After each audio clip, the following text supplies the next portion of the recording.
Shalom. భక్తుడైన యోహాన్ ద్వారా ప్రకటన గ్రంథం ముగింపులో వ్రాయబడిన మాట ఏంటంటే, అబద్ధమును ప్రేమించి జరిగించు ప్రతివాడును వెలుపటనుందురు. ఈ మాట దేవుని రాజ్యం యొక్క గుమ్మము బయట విడవబడే జనాంగం ఎవరో స్పష్టంగా తెలియజేస్తుంది. ఈ మాటే మన ఆధ్యాత్మిక జీవితంలో అనేక మానవ కల్పితాలను గురించి ఒక్కసారి ఆలోచించేలా చేస్తుంది. అంధ విశ్వాసాల నుండి మనల్ని దూరం చేస్తుంది. మరుగున పడిన అనేక చారిత్రకమైన విషయాలను మాత్రమే కాకుండా లోతైన సత్యాలను గ్రహించేలా మనకి దారిని చూపిస్తుంది.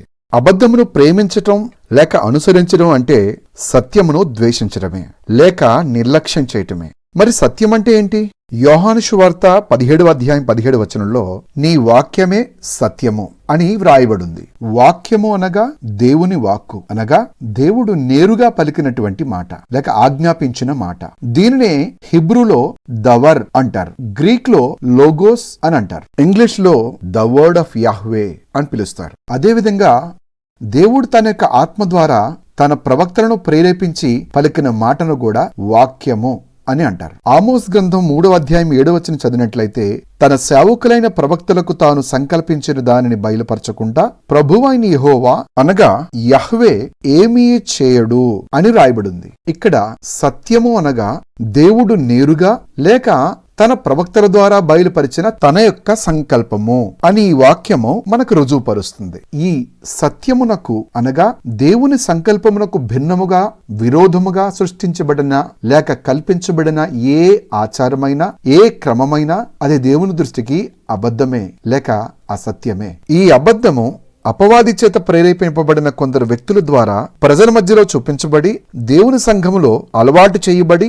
అనేక సంవత్సరాలుగా అదే సత్యముగా చలామణి అవుతుంది. ఈ అబద్ధానికి ఎలాంటి లేఖనాధారము ఉండదు, గుడ్డి నమ్మకం తప్ప.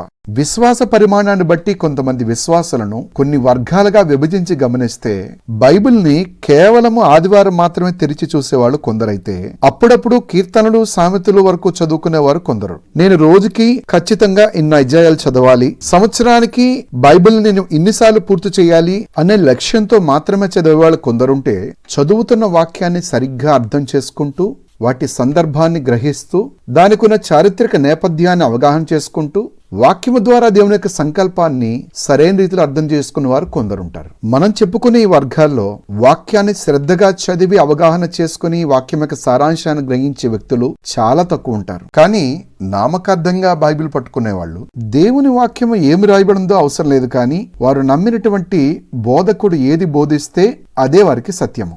ఒకవేళ ఆ బోధకుడు మిడిమిడి జ్ఞానంతో తన సొంత ఉద్దేశాన్ని తన సొంత ఆలోచనలను తన స్వార్థానికి తగినట్టుగా ఒకరు బోధిస్తే ఆ బోధన వారు అంగీకరిస్తారే తప్ప వాక్యాన్ని వాళ్ళు కనీస పరిశీలన కూడా చేయరు. ఒక రకంగా చెప్పాలంటే దేవుని మాట కంటే వారి దైవజనుని మాటే గొప్పగా భావిస్తారు. ఇక కొందరు దైవజనుల పరిస్థితి ఏంటంటే, దేవుని ఆజ్ఞలను పక్కన పెట్టి వాగ్దానాలను ఎరగా వేసి వారి విశ్వాసాలతో ఆడుకుంటున్నారు. విన్నవారికి అదే వేదంలా ఉంటుంది. కనీసం సేవకుడు చెప్పిన మాటలు లేఖనానుసారంగా ఉన్నాయా లేదా, సత్యమా అసత్యమా అనేది కొంచెం కూడా వివేచించరు. ఏది చెప్పినా గుడ్డిగా నమ్మేస్తారు. వీరికున్న ఈ తత్వం యొక్క ఆధారంగానే కొందరు బోధకులు దానికి రకరకాల పిట్టకథలు, కల్పనా కథలు, అబద్ధపు ప్రవచనాలు, అబద్ధపు కళలు, దొంగ దర్శనాలతో ప్రజలను తప్పుతో పట్టించి వాళ్ళ గ్రిప్లో ఉంచుకుంటున్నారు. ఇలా అన్నందుకు నా మీద మీకు కాస్త కోపం రావచ్చు, పర్వాలేదు. మంచి అనుభవ జ్ఞానం కలిగిన ఎందరో గొప్ప సేవకులు, మంచి దైవభక్తి కలిగిన విశ్వాసులు ఉన్నారు. వారిని గురించి నేను మాట్లాడటం లేదన్న విషయాన్ని మీరు గ్రహించాలి. అపవాది వాడి అబద్ధాన్ని స్థాపించడానికి నామకార్థమైన సేవకులు మరియు విశ్వాసులే వాడికి ఆయుధముగా ఉన్నారనే సంగతిని మనం జ్ఞాపకం చేసుకోవాలి. ప్రభువైన యేసు అనగా యెషువా ఇలా అంటున్నారు. యోహాను సువార్త 8వ అధ్యాయం 44వ వచనం చూసినట్లయితే, మీరు మీ తండ్రి యగు అపవాది అనగా సాతాను సంబంధులు మీ తండ్రి దురాశలు నెరవేర్చుకోరుచున్నారు. ఆది నుండి వాడు నరహంతకుడై ఉండి సత్యమందు నిలిచిన వాడు కాడు, వాని యందు సత్యమే లేదు. వాడు అబద్ధమాడునప్పుడు తన స్వభావమును అనుసరించి మాట్లాడును. వాడు అబద్ధికుడును అబద్ధమునకు జనకుడునై ఉన్నాడు. నేను సత్యమునే చెప్పుచున్నాను గనుక మీరు నమ్మరు అని ఆయన అబద్ధమును ప్రేమించే వ్యక్తులను గురించి, అబద్ధాన్ని అనుసరించే వ్యక్తుల గురించి ఈ విధంగా మాట్లాడుతున్నారు. వీరిని ఎలా గుర్తించవచ్చు అంటే, దేవుడు చెప్పలేని సంగతులను, ఆజ్ఞగా ఇవ్వలేని ఆచారాలను, మానవ కల్పితమైన పండుగలను, వాక్యానుసారం కాని సిద్ధాంతాలను అత్యంత భక్తి శ్రద్ధలతో పాటిస్తూ దేవుని యొక్క నిజమైన ఆజ్ఞల విషయంలో నిర్లక్ష్యాన్ని కనపరుస్తారు. తమ ఆధ్యాత్మికమైన అజ్ఞానాన్ని అసత్యంతో కొనసాగిస్తారు. అదే సత్యము అనే భ్రమలో కొనసాగుతూ ఉంటారు. యెషయా 5వ అధ్యాయం 20వ వచనం చూసినట్లయితే, కీడుని మేలనియు మేలును కీడనియు చెప్పుకొని చీకటిని వెలుగనియు వెలుగు చీకటనియు ఎంచుకున్న వారికి శ్రమ అని రాయబడింది. కాబట్టి సత్యాన్ని గ్రహించలేని ఈ గుడ్డి విశ్వాసమును గుడ్డి నమ్మకాన్ని కలిగి ఉన్నటువంటి ఈ నామకార్థమైన వారి యొక్క ముగింపు శ్రమ అని ఈ లేఖనం తెలియజేస్తుంది. ప్రభువైన యేసు అనగా యాషువా మత్తయి సువార్త 15వ అధ్యాయం 8వ వచనంలో చెప్పబడిన మాటలని జ్ఞాపకం చేసుకుందాం. ఈ ప్రజలు తమ పెదవులతో నన్ను ఘనపరచుదురు గాని వారి హృదయం నాకు దూరముగా ఉన్నది. మనుషులు కల్పించిన పద్ధతులు దైవోపదేశములని బోధించుచు వారు నన్ను వ్యర్థముగా ఆరాధించుచున్నారు అని యెషయా ప్రవచనాన్ని జ్ఞాపకం చేస్తున్నారు. ఈ లేఖనంలో మనం 3 విషయాల్ని జ్ఞాపకం చేసుకోవాలి. ఏంటి అంటే, పెదవులతో ఘనపరిచే ప్రజలు, మనుషులు కల్పించిన పద్ధతులు, వ్యర్థమైన ఆరాధన. మన యొక్క ఆరాధన కేవలము మనుషులు కల్పించిన పద్ధతుల మీద ఆధారపడి ఉంటే అది వ్యర్థమైన ఆరాధన అని లేఖనము స్పష్టంగా చెప్తుంది. అది లేఖనాధారమై ఉంటే ఆ ఆరాధన దేవునికి ఇష్టమైనదిగా మనం గ్రహించవచ్చు. నేటి విశ్వాసులు అత్యధికంగా జనాభా వెళ్లే సంఘాలే ఉన్నాయి. గొప్ప హంగు ఆర్భాటంతో ఆరాధన జరిగించే సంఘాలే ఉన్నాయి. ఎత్తైన భవనాలు కలిగినటువంటి సంఘాలే ఉన్నాయి.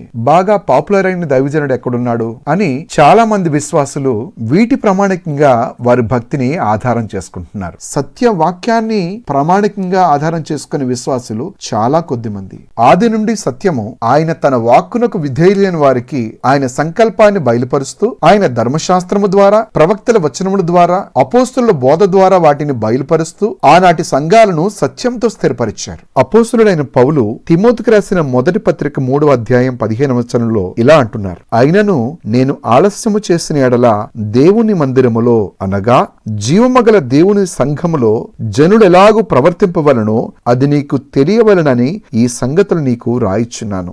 ఆ సంఘము సత్యమునకు ఆధారమునై ఉన్నది అని రాయబడింది. దేవుని సంఘము ఎక్కడ ఉంటే ఆ సంఘములో మానవ కల్పితమైన ఆచారాలకు స్థానము లేదని గ్రహించాలి. నేడు ప్రపంచవ్యాప్తంగా ఆ సత్య మార్గంలో కలిపి చెరిపివేసిన బోధలతో సత్యము లేని అనేక సంఘాలు కోకొలలుగా పుట్టుకొచ్చాయి. ఇక్కడ బైబిల్ ఒకటే గాని ఎవరి సిద్ధాంతాలు వారివే, ఎవరి బోధ వారిదే. ఈ క్రమంలోనే వందలాది డినామినేషన్లు పుట్టుకొచ్చాయి. ఒకే దేవుడు, ఒకే విశ్వాసము, ఒకే నిరీక్షణ కలిగిన ప్రజలు భిన్న సిద్ధాంతాలు, భిన్న అభిప్రాయాలు కలిగి ఉండడానికి కారణం ఏంటంటే, సంఘములో దేవుని ఆజ్ఞ కంటే మానవ కల్పితాలకే అత్యధికమైన ప్రాధాన్యతను ఇవ్వడమే. అపోస్తలులు హతసాక్షులు అయిపోయిన తర్వాత సుమారు 3వ శతాబ్దం నుంచి దేవుడు ఇశ్రాయేలుకి ఇచ్చినటువంటి పవిత్రమైనటువంటి క్రమాన్ని రోమన్ క్యాథలిక్ పూర్తిగా మార్చివేసింది. దేవుని ఆజ్ఞలను పక్కన పెట్టేసింది. వారికి ఇవ్వబడిన నియామక కాలములైన పండుగ దినాలను నిర్లక్ష్యం చేసింది. రోమన్ల యొక్క మిత్రాస్ అనే అన్యమతము యొక్క అన్య పండుగ దినాలను, సాంప్రదాయాలను, లేఖనానుసారము లేని తప్పుడు తేదీలు కలిగినటువంటి పండుగలను క్రైస్తవ్యానికి అలవాటు చేసింది. దేవుని సంఘములో అబద్ధం ఇక్కడే మూల విత్తనంగా నాటబడింది అనే సంగతి గ్రహించాలి. నాటి నుంచి నేటి వరకు అది పెరిగి విస్తరించి ప్రపంచ సంఘాలకు అలవాటుగా వ్యాప్తి చెందిందని గ్రహించాలి. మొదటి కొరింథీయులకు రాసిన పత్రిక 3వ అధ్యాయం 10వ వచనం చూసినట్లయితే, దేవుడు నాకు అనుగ్రహించిన కృప చొప్పున నేను నేర్పరి అయిన శిల్పకారుని వలె పునాది వేసితిని, మరి ఒకడు దాని మీద కట్టుచున్నాడు. ప్రతి వాడు దాని మీద ఎలాగో కట్టుచున్నాడో జాగ్రత్తగా చూచుకొనవలెను. ఈ వాక్యాన్ని బట్టి అపోస్తలుడైన పౌలు ద్వారా వేయబడినటువంటి పునాది ఏదైతే ఉందో, ఈ రోజు మనం ఆ పునాదిలో ఉన్నామా లేదా అన్న విషయాన్ని లేఖనంతో పరిశీలన చేసుకోవాలి. దేవుని సంఘమును, దేవుని క్రమాన్ని తప్పించి సొంత క్రమాన్ని స్థాపించుకునేవారు దేవుని ఎదుట ఉత్తరవాదులుగా నిలబడతారు. ఆ క్షణం ఆయన యొక్క తీర్పు ఒక్కటే, అక్రమము చేయువార్లారా నా యుద్ధ నుండి తొలగిపోండి. దేవుని క్రమము, దేవుని సిద్ధాంతము, దేవుని ఆచారంగా ఇవ్వబడిన ధర్మశాస్త్రము, ప్రవక్తల వచనములు, అపోస్తలుల బోధయందు ఇశ్రాయేలుతో అంటుకట్టబడి ఒక పవిత్రమైన జనాంగముగా మనం ఉన్నామా, లేక అపోస్తలుల తదనంతరం క్రైస్తవ్యంలో అలవాటు చేసిన అన్య పండగలు, అన్య సిద్ధాంతాలతో మిశ్రితమైనటువంటి ఒక మిశ్రిత జనాంగంగా మనం ఉన్నామా ఆలోచించుకోవాలి. మనం ఏ క్రమములో ఆరాధించాలో, ఏ క్రమములో సంఘాన్ని నడిపించాలో ఆయన ప్రజలైన ఇశ్రాయేలుల ద్వారా దేవుడు ముందుగానే మన కొరకు సిద్ధపరిచారు. దేవుడు చెప్పలేని, ఆజ్ఞగా ఇవ్వలేని గొప్ప గొప్ప పనులు మనం దేవుని కొరకు చేయక్కర్లేదు. దేవుని ఆజ్ఞకు మించిన నియమము గాని, క్రమము గాని, సిద్ధాంతం గాని లేదు అని గ్రహించండి. ఒక విశ్వాస జీవితంలో హృదయం యొక్క పవిత్రతను కాపాడుకోవడం ఎంత ప్రాముఖ్యమో, ఆయనను ఆత్మతోనూ సత్యముతో ఆరాధన చేయటం కూడా అంతే ప్రాముఖ్యమని మర్చిపోవద్దు. కాబట్టి సహోదరులారా, అబద్ధాలను ప్రేమించి తప్పుడు సిద్ధాంతాలతో దేవుని సమీపించాలి అనుకుని దేవుని యొక్క రాజ్యపు గుమ్మము బయట విడవబడతావో, దేవుని ఆజ్ఞకు లోబడి దేవుని రాజ్యంలో ప్రవేశిస్తావో ఆలోచించుకో. నీ మేలు కోరి నిన్ను మేలుకొల్పడానికే ఈ వీడియో చేస్తున్నాను. తస్మాత్ జాగ్రత్త. నీ రక్షణ నీ చేతుల్లోనే ఉంది. ఈ వీడియో మిమ్మల్ని బలపరుస్తుందని మీరు అనుకుంటే తప్పకుండా ఈ ఛానల్ని సబ్స్క్రైబ్ చేయండి. ఈ వీడియో మీకు నచ్చినట్లయితే లైక్ చేయండి, ఇతరులకు షేర్ చేయండి. షాలోమ్.